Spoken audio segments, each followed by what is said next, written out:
교회의 선생님, 자매님, 형제님, 그리고 우리 아이들까지 세길의 아름다운 얼굴 한 분 한 분 마주하며 하늘과 땅과 계절의 아름다움으로 대림절 둘째 주일을 인사드립니다.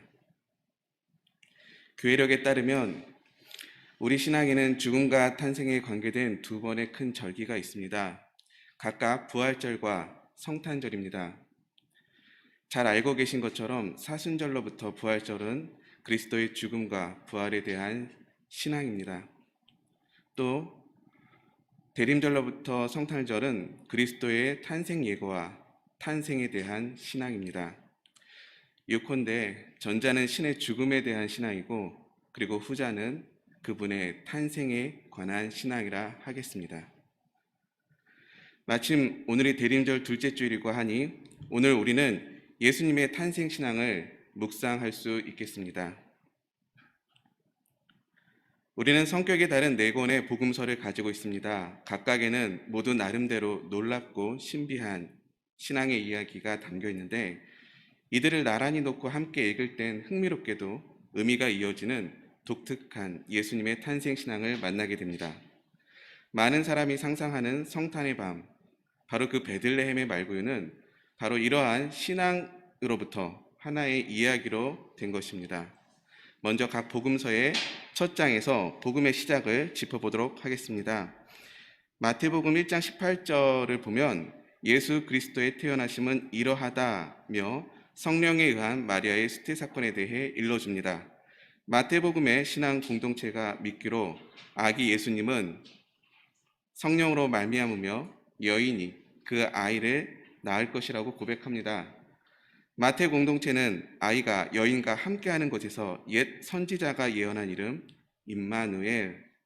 임마누엘을 기억하고 마침내 아이가 태어나니 천사가 일러준 대로 그 이름을 예수라고 합니다. 마태 공동체가 그 이름을 부르는 것은 그가 자기 백성을 그들의 죄에서 구원하기를 바라는 염원에 기대어 있음을 짐작해 봅니다. 그러므로 임마누엘과 예수라는 이름의 언급은 그분이 우리 안에서 우리와 함께 함으로써 우리가 우리의 고난을 딛고 일어서리라는 절실한 믿음을 일깨워 부르는 바람이 아닌가 합니다. 또 마가복음에는 아기 예수님의 이야기가 없습니다. 그 대신에 하나님의 아들 예수 그리스도의 복음의 시작은 이러하다 하고 마치 외치듯이 부르며 시작합니다. 마가복음의 신앙 공동체는 요한의 세례 이후 예수의 공생애, 곧 예수님의 말씀, 행동, 그리고 그의 죽음까지 일련의 생애 사건들을 복음의 신앙에서 읽고 있습니다.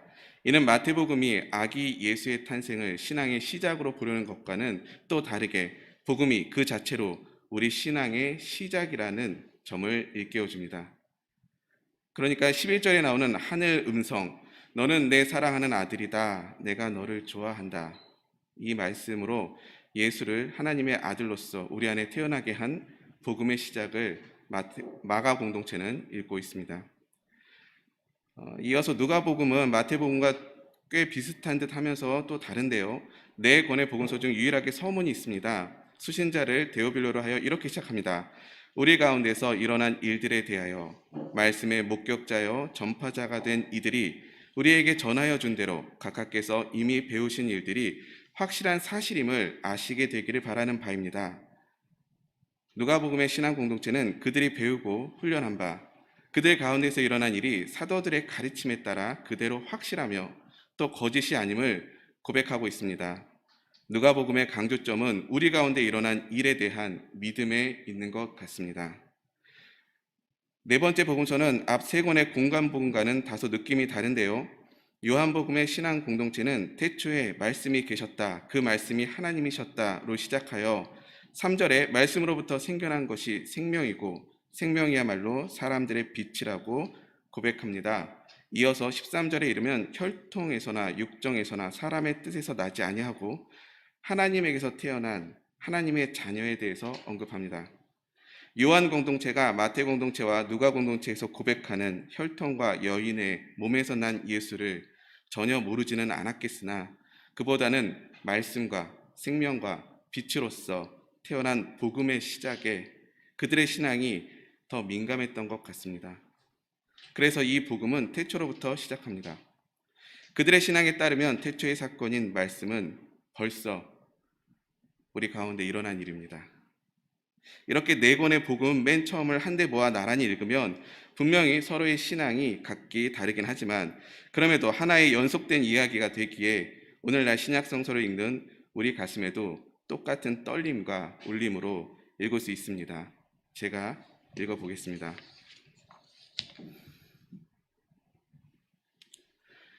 예수 그리스도께서 태어나신 경위는 이러합니다. 그분이 우리 가운데 태어나셨던 그 일로 인하여 하느님의 아들 예수 그리스도에 관한 복음이 시작됩니다. 존경하는 자매 형제님, 이 일은 직접 눈으로 보고 말씀을 전한 사실 그대로 우리들 사이에서 정말로 일어난 일입니다. 이 모든 것은 말씀을 통해 태어났습니다. 말씀 없이 난 것은 아무것도 없으며 태어난 모든 것이 그분께로부터 생명을 얻었으니 바로 이 생명이 우리들의 빛입니다. 비록 빛이 어둠 속에 있으나 어둠은 이 빛의 반짝임을 이제껏 단 한순간도 이긴 적이 없습니다. 아기 예수님은 성령에 의해 우리들 사이에서 태어나셨습니다. 마리아의 믿음이 그랬던 것처럼 그의 탄생을 믿는 것이 복음의 시작입니다. 근데 하나님의 아들이 태어나는 복음의 시작은 베들레헴의 오래된 전설 같은 그런 옛날 이야기가 아닙니다.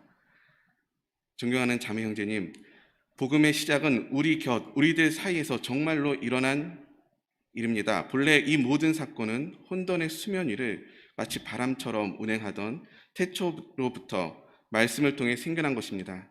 그날 어둠 속에 빛이 태어난 것처럼 지금도 하나님의 빛은 끊임없이 태어나고 있습니다.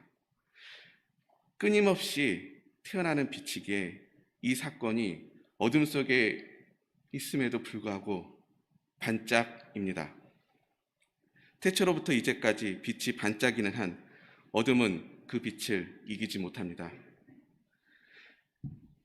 매년 이 계절이 되면 성탄을 기다리며 특별한 장식을 합니다. 그때마다 빠지지 않는 장식이 빛나는 별인데요. 이 장식의 상징은 마태복음의 동방박사를 인도하던 바로 그 별이 아닌가 싶습니다.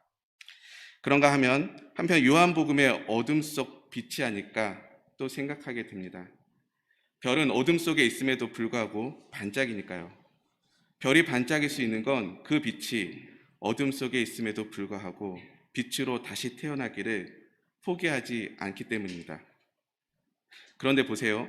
만약 우리가 밤하늘 어둠에도 불구하고 빛을 찾기로 작정하면 저 하늘 무수한 별들 그이들이 서로에게 반짝이는 모습을 발견할 수 있습니다.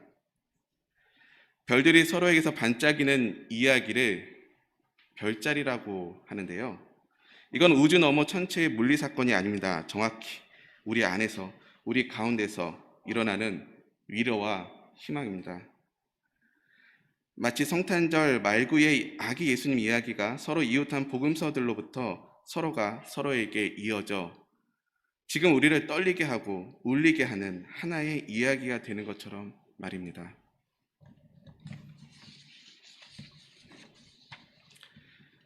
가만 생각해 보면 아기 예수님은 그분이 본래 신이기 때문에 그러한 이유로 여인의 몸에서 태어난 게 아닌지도 모르겠습니다.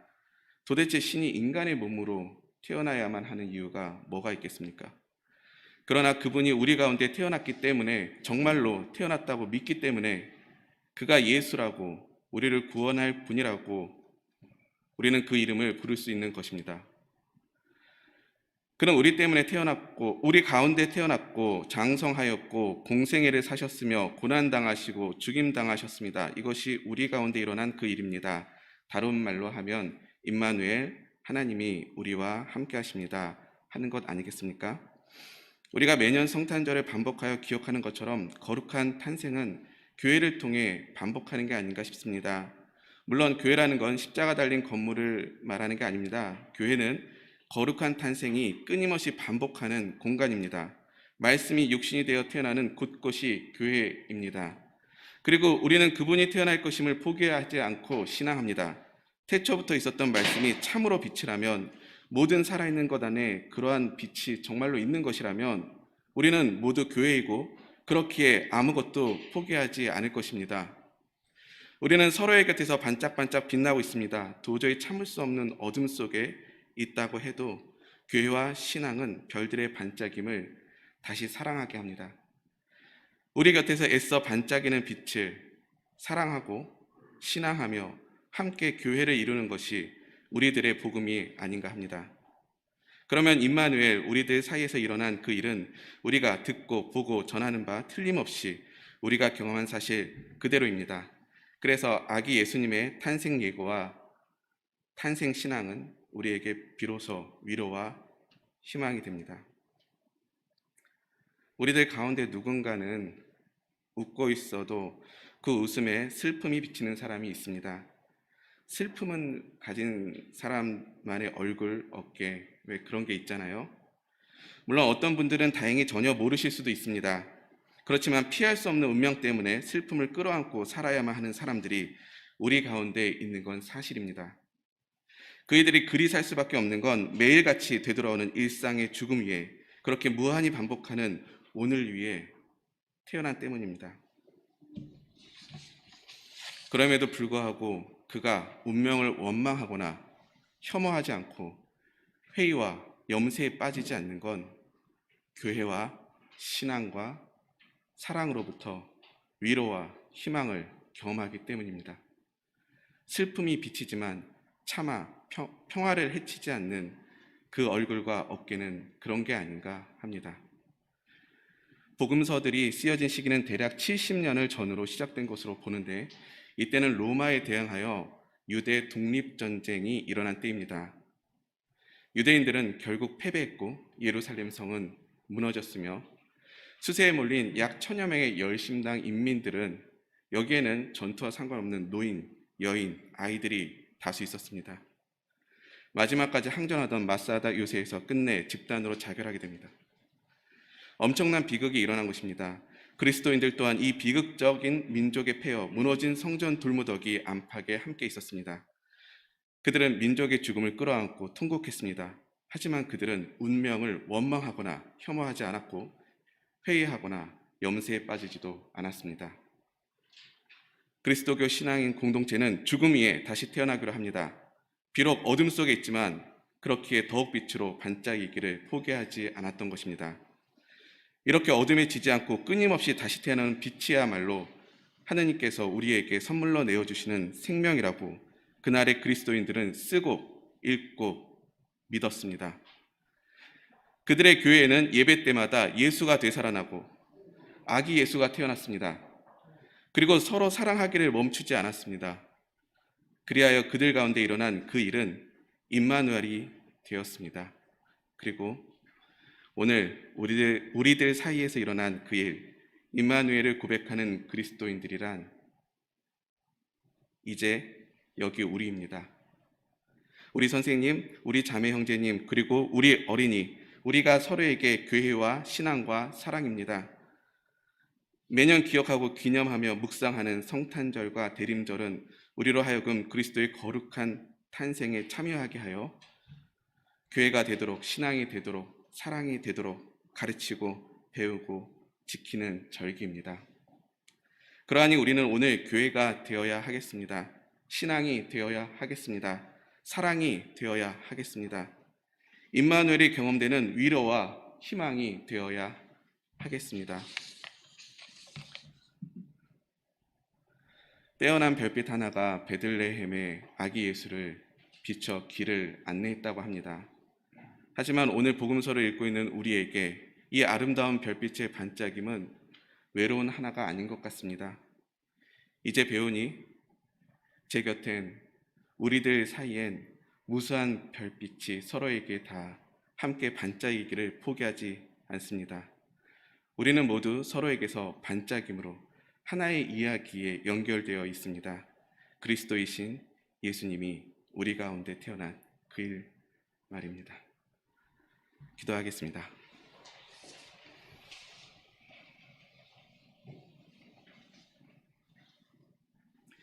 임마누엘의 하나님, 우리들 가운데 우리와 함께 하소서. 당신의 말씀, 빛이 어둠 속에서도 반짝이는 빛을 멈추지 않는 것처럼 우리의 얼굴, 어깨가 슬픔 속에서도 평화하기를 포기하지 않게 하소서. 우리 사이에서 일어난 그 일, 임마누엘, 그리스도이신 예수님 이름으로 기도드립니다. 아멘.